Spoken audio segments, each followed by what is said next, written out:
Welcome to third part of the series where I am making a Sudoku solver live on video, and this time I'm going to be discussing the killer Sudoku. And over here on the screen I have one example of a killer Sudoku, and the rules of the killer Sudoku are very similar to, well, first of all the regular Sudoku rules apply, meaning that every row, column, and box, let me see this.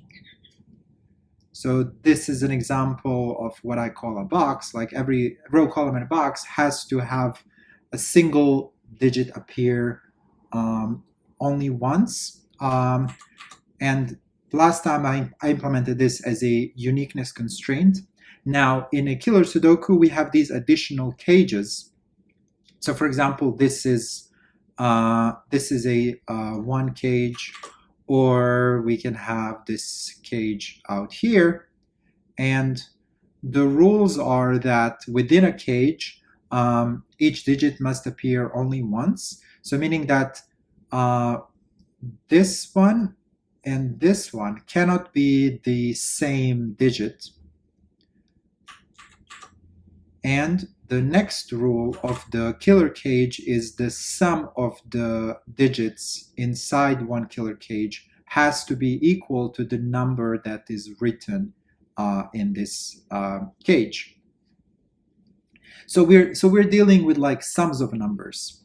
And before we get into like specifics of killer, I just want to get some preliminary math out of the way. And one mathematical concept that I want to discuss ahead of time is we can ask a question: if we just have one empty cell, what is the minimum number that we can fill that with? And it's just going to be one, right? Minimum sum is going to be one. What if we have two cells? Well, we can't place two ones. We have to place one and two. If we have three cells, we have to place 1, 2, and 3. So the minimum sum that, for example, we can make in 3 would be 6, right? With 4, the minimum sum that we can make is 10. And I wanna have just a quick way of answering this question. For a given n number of cells, what is the minimum sum that I can make those cells add up to? And if you know your math, it's basically just sum of numbers from 1 until the end. And we have a very short formula for computing this sum, which is what I want to do out here. I can say min sum in n cells. And it's just going to be n. And my formula is basically n times n plus 1 over 2. You should be familiar with just regular math. This is just the sum of numbers from 1 to n. Another question that we can ask is, if we're given n cells, what is the maximum sum that we can make these n cells add up to? And if we just start with the single digit, that's just we can put 9 in there, right? That's gonna be the maximum sum if we just have one cell. If we have two cells, we can't place two 9s, we're gonna have to place 9 and 8. If we have 3, we're gonna have to place 9, 8, and 7, and then we add those 3, and that's going to be the maximum number that we can place in a 3 cell. And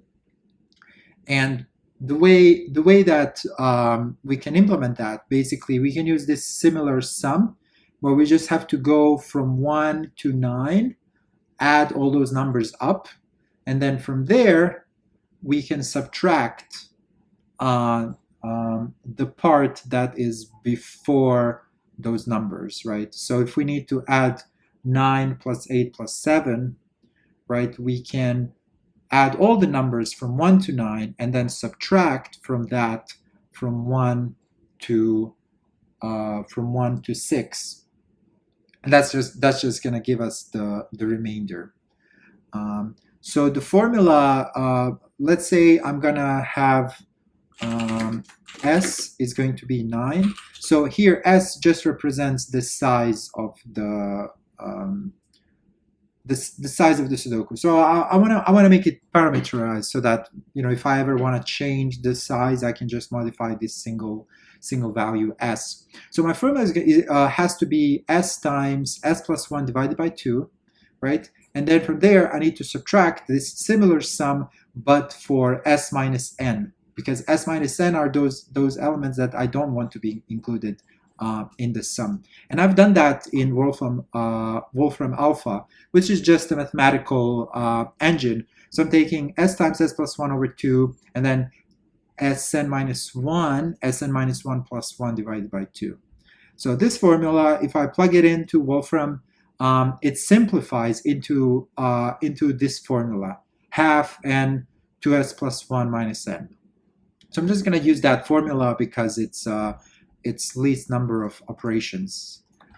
So I can say function max sum in n cells for given n, and also for given s, but the s is, at least for now, the s is going to be constant. So it has to be 2 times s plus 1 minus n times n divided by 2. Okay, and let me test that out. It works correctly. Max sum in n cells.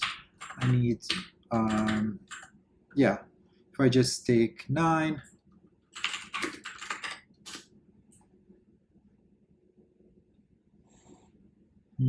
S is not defined for this.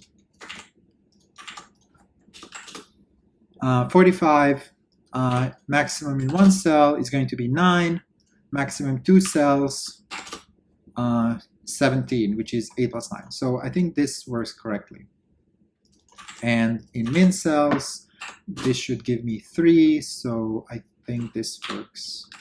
This all works very well. Okay, cool. So why is this going to be useful? Well, to implement the killer Sudoku, what I need to implement is the constraint, right? And I want to remind you how we made the constraint work on the previous episode. Basically, constraint in this is an example of row constraint. Basically, is an object that has some cells attached to it, and every cell can set the value, right? Cell can say, I'm setting this value, in this case, it's going to be 2. And then what row constraints needs to keep track of is that the available options in this row constraint now removes the 2, right? And then if there's another cell that is attached to this row constraint, now this other cell should see that, hey, actually, 2 is not an option for me.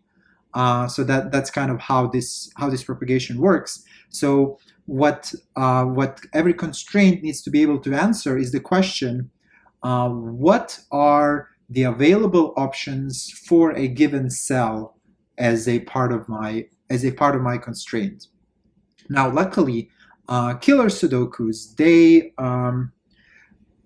don't discriminate between cells, meaning that killer Sudoku treats every cell the same way. So we just have to do this computation. Basically, for every cell, it'll be the same number. But still, we have to do the computation. And if we ask ourselves, let's say in this 3, what is the minimum and the maximum value that we can place in here? Well, let's just first ask, what is the maximum value? Well, 3 is obviously a good limit, right? Because it doesn't make sense for you to place any digit larger than 3. Similarly, for 5 would be a good limit, right? But that limit is not very constrained. Let's say 10, right? 10 wouldn't constrain us much, but we can ask the following question: what is the maximum digit that I can place, let's say, in this cell in here, assuming that other two cells are as low as possible, right? So as low as possible would be here 1 and 2, right? So the minimum sum for these two is going to be 3. And then what is the maximum value that I can place in a cell would be the sum of the killer cage minus this minimum, right? So that's going to be the upper bound, right? So we're going to compute the upper bound of a killer cell by taking the sum of the killer and subtracting this minimum sum that we already computed. Similarly, we can ask the question, we can ask the opposite question, right? What is the largest number that I can place in a given, let's say this 10 cage, right? Like what is the largest number that I can, oh, sorry, my bad. We have to ask a different question. What is the smallest number that I can place in a given cage? One obvious natural limit is just to say 1, right? Everything has to be larger than 1. But let's see, for example, in this 11, 1 might not be strict enough, because if we put 1 out here, then we would have to put 10 in the other cell, right? So we want to ask this question a little bit differently, right? We can ask, okay, so in this 11 cage, we have to place something here while we are maximizing the other cells. So the other cells, let's assume that we place 9 out here. And then question is, what is placeable here at 11? Well, 11 minus 9 is going to be 2, right? So 2 is the smallest digit that we can place. So using this math, we can compute the upper bound and the lower bound for every cell in the killer sudoku. And basically, again, just to remind ourselves, right? In order to place the largest, in order to figure out the largest, the upper bound, we have to assume that the other ones are least. And then in order to find the lower bound, we have to assume that the other digits are going to be the most, the highest. And then from there, we can get this bound. So when we have upper and lower bound, then we just say, whenever we get asked the question, what are available options? Well, available options are just going to be between those two bounds. And let me start implementing this for a bit. So uniqueness constraint. Now, uniqueness constraint has, let me just, I guess, just explain, because I'm going to be reusing this code. Uniqueness constraint keeps track of the available, right? We start with the bag with all the available options, and then we're going to reduce that availability. When we can attach a cell to our cage, that's straightforward. We're just saying this cell belongs to this cage, and then we get a notification that the value was set for a cell. So when the value is set for a cell, we're going to be removing that as our available options, and value is unset, we're going to putting that option back. And then when we get asked the question, what are the candidates, what is available for this cell, we're just going to return the available value that we computed. And I'm going to do the same out here. So I'm going to call it exact sum with uniqueness. So the exact sum, and it has to be unique. So I'm going to be taking the name of the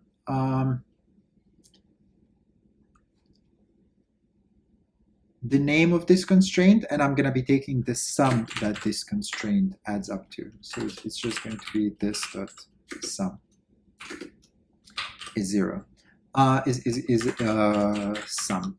the next thing I want to keep track of is how many cells are like empty. And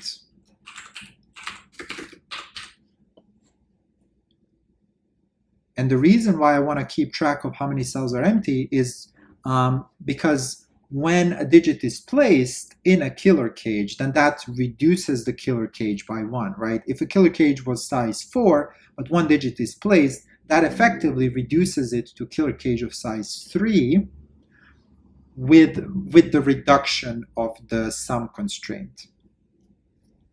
So what this means now is when the value is set on this exact sum uniqueness constraint, aka killer constraint, I'm going to say this dot sum minus equal to value.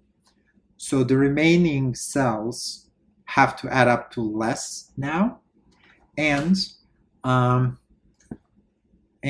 going to be reducing number of empty cells. So this dot empty minus minus.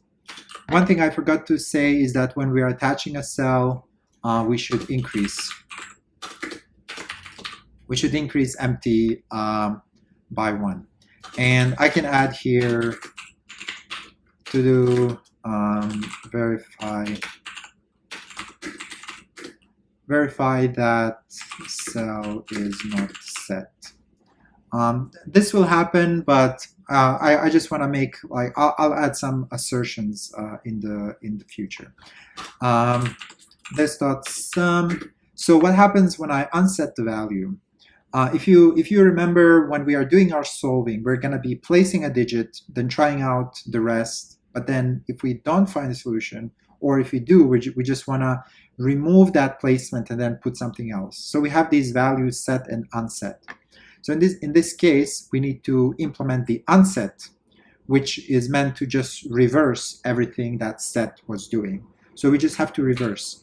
We put back the sum, and then we increase number of empty cells. Perfect. Now this available is certainly this is going to be restricting our options, but our options are restricted even more based on the fact that killer will now have upper and limit and lower bound.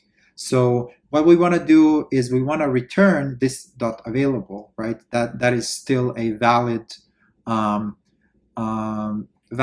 remaining options in this cage, but we also want to apply the limits.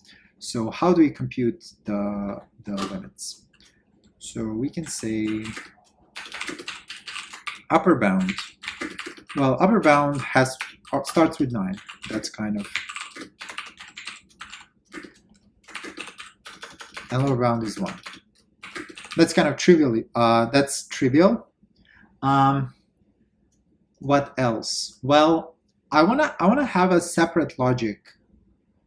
I suppose if there's only one empty remaining cell, then the available option is just going to be that exact sum, right? But I think, okay, I don't need to do that explicitly. I can do that later on. Okay, so upper bound, it has to be sum minus. So what would we say? The highest value minus the minimum that can fit in the remainder of the cells. So it has to be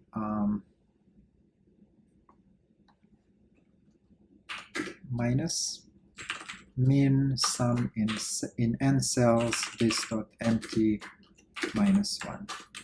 And then again, I'm just going to add.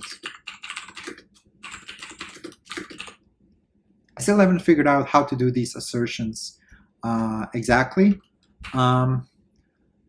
but this is just the reminder. I'm gonna be asserting this later on. So this is pretty cool. We can now compute the upper bound. It should be the sum minus that. What about the lower bound? Well, let me think. We we have to assume that the remainder are going to be maximum, and then whatever is left there is, so it's basically it's a very similar formula. Max cells this dot empty minus 1. Okay, awesome. Now what I can do is I can take my this dot available is going to be my result.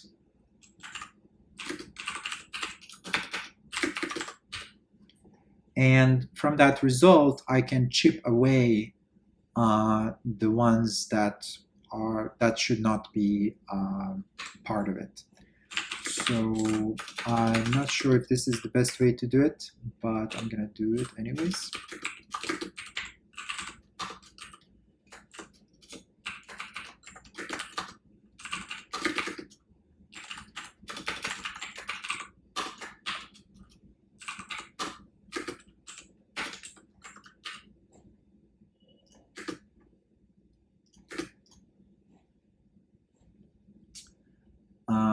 Right.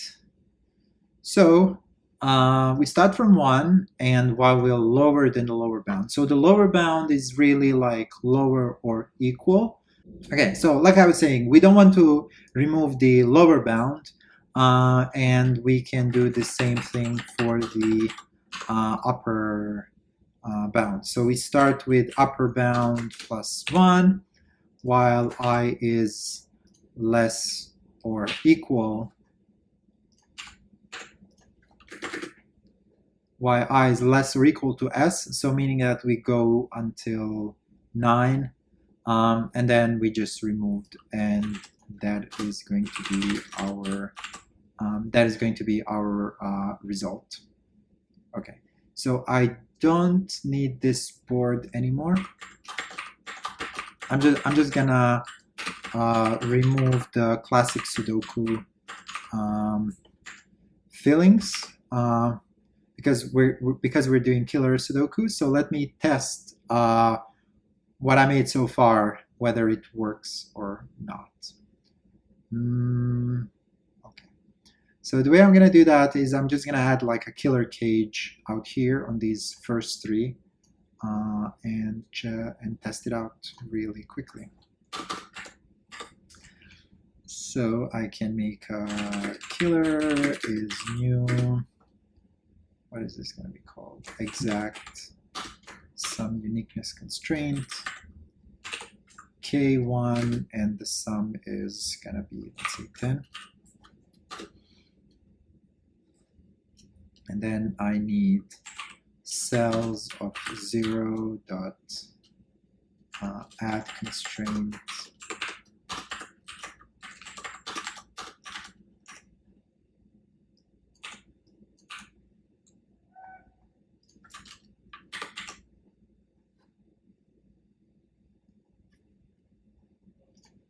and now I want to ask my killer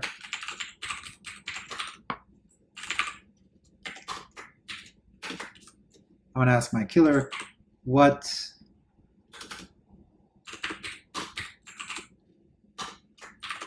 are the options that are available to me, and I'm just going to do that here.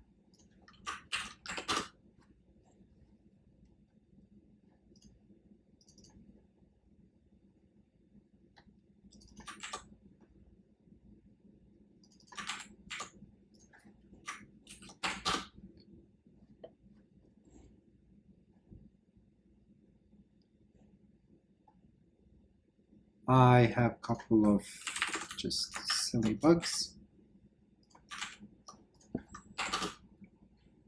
Okay, so it goes 1, 2, 3, 4, 5, 6, 7. So does that make sense? The sum has to be 10, and the other one can be 1 and 2. So that totally makes sense. And if I reduce this to like 6, then my available options are going to be 1, 2, and 3, meaning that the remainder has to be, so 6 has to be 1, 2, 3, basically. 7 can be 1, 2, 3, 4, etc. Let's try, okay, let me try something ridiculous, like 40. So 40 has no options. Perfect. That is perfect. 30, no options. 25. So 8 and 9. Okay. This is a little bit iffy because it kind of assumes that we're going to be repeating. But I think that's something I'm not gonna worry about right now. Let me just check. Okay, 22. So what does that mean? 22. If we assume 8 and 9, it's going to be yeah, 8 and 9 are sum up to 17, and then the remainder is 5. So it has to be 5 or greater than 5. And let me check if changing cells works. So I'm gonna set value to 1, or yeah, I'm gonna, well, I'll set value to 2. So now let's say if I say 19, then it's 8 and 9. So 2 was already set, and then for remainder we can only have 8 and 9 that can be placed out here. And if I don't set the 2, then we're gonna have from 2 to 9 as available options. So I think this all works fairly well. So let me do the actual killer. So I have a helper. So I have a helper that I already pre-filled this this particular killer combination. I just copied it in. So what this means is every killer has a digit, let's say for example A, and the sum for A is 28. So I will be using this mask.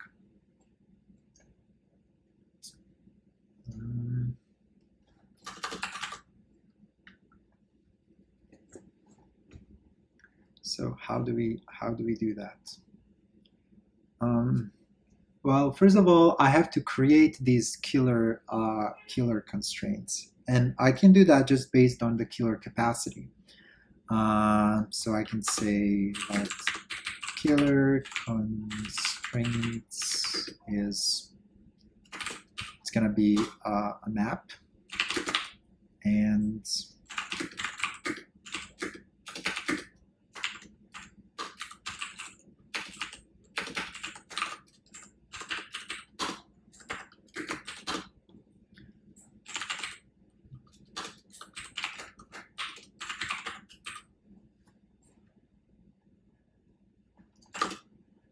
okay, so this works. And all right, let's see.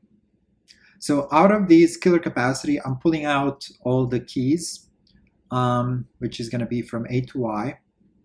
And then for every one of those, I'm going to be creating this killer constraint. So killer constraints of name will be equal to new, what did I call it? New exact sum uniqueness constraint. I'm going to give it a name, k underscore name, and this is going to be the sum that killer cage has to sum up to. Now the next thing is I want to add constraint to each cell, and I want to say I want to look into the killer mask and see if it is like a valid, then attach it to the cell. So I can say if killer mask of row column is not equal to dot. I'm assuming that the dot will be used for a field that is not part of any killer cage. And in that case, I want to add killer constraints for a maybe I can say var killer name just to save on a little bit of typing.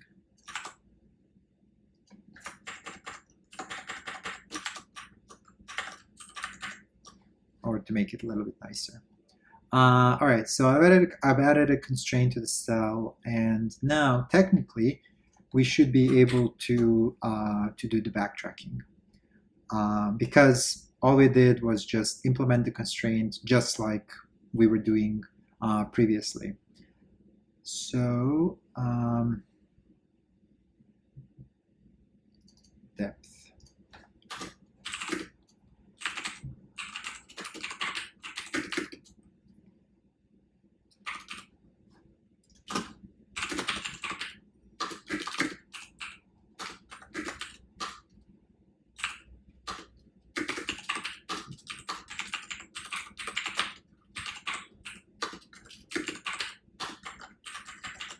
So I added this tracking for the highest depth that we have reached so far. And the idea here is if our solver is running slowly, at least we're gonna see it kind of making a progress step by step. So this is like a little silly debugging game, but let me try. Okay. So as you can see, it's solving. It reaches this depth, but it is kind of slow, and it found a solution. So the solution was found. This works perfectly. But as you can see, we made 79 million recursions. And question is, why did we do it so poorly? Why is it so slow? Well, if you think about it, there are no given digits in this puzzle. Sometimes you will be given a digit in a killer Sudoku, and we certainly will want to support that use case. But in this particular case, this is a difficult killer Sudoku. There are no given digits, and our solver essentially goes cell by cell in this particular order. And it kind of wastes a lot of time by doing it in this way. Ideally, what we want to do is we want to do it in a smarter way. For example, this 3 is pretty restricted. So we want to focus on that first. We want to place some digits on 3, right? Then 13 might be restricted too. We want to focus on that, right? Then 15, then 5. 11.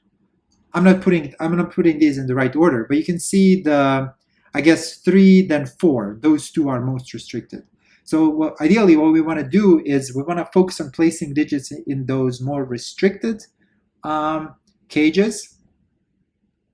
Because we've placed those digits, that's going to remove number of available options for other cells. So this is the optimization that I was talking about in my first video, which is ideally what we want to do is we want to prioritize our solver to focus only on those cells that have smaller number of options. And I'm going to be implementing that next time, and hopefully the recursion count or the time that it takes for us to solve this killer is gonna go down. But until then, thank you for watching and see you later. Bye.